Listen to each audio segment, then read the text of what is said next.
I'm looking at this report. I'm in my forecast version. We have some of our existing persistent calculation functionality. Like, for example, if I say set and we set it at 25,000, I have my spreading that spreads across these months. One of the other things that we've introduced is a concept of top-down spreading, so you can enter on an aggregate and you get a series of distribution options, whether it's so I'm set to prompt, so it'll ask me every time I enter on an aggregate, but I can spread proportionately, equally to all the children, distribute it equally across existing values, equal assignment, which is kind of like the set that I'm doing, where I think it's just going to set the actual value enter to all the children. And these two, the difference between these two is when you have a hierarchy, it could have 12 children like the months, but only 2 of them are populated. That would be more applying it like this, where it would say only apply to the existing values, whereas an equal assignment is going to spread to all the children.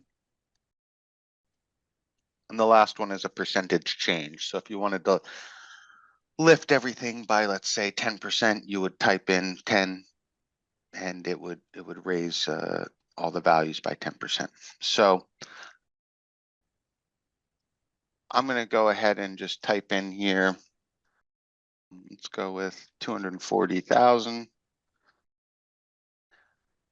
I enter, it's giving me an option. I'm going to say an equal distribution.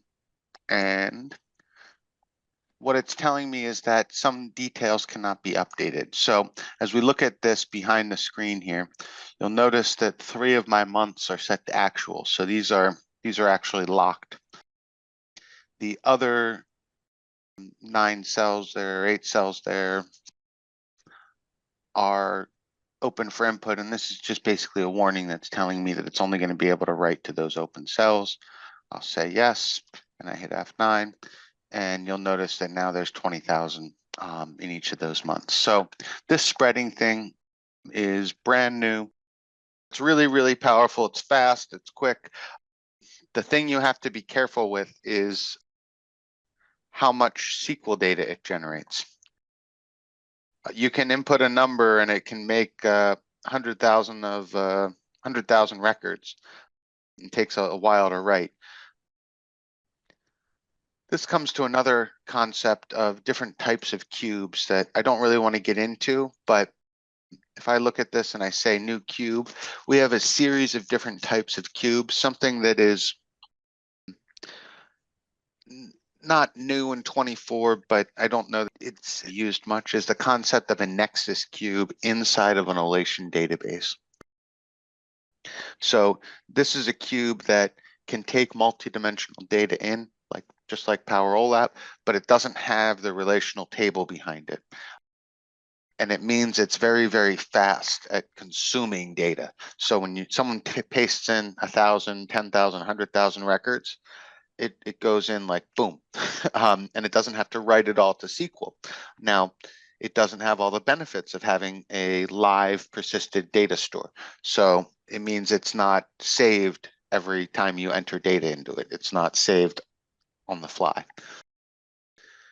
So what we've been doing in some models is using the planning cubes as nexus, and that the actual cubes are the cubes that are reading data in from SQL we make as relational cubes, but using nexus cubes on the planning side.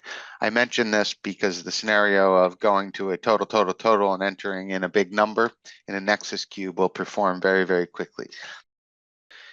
It performs very, very quickly in Olation as well. However, there's a time related to writing all of those records into the database in the background.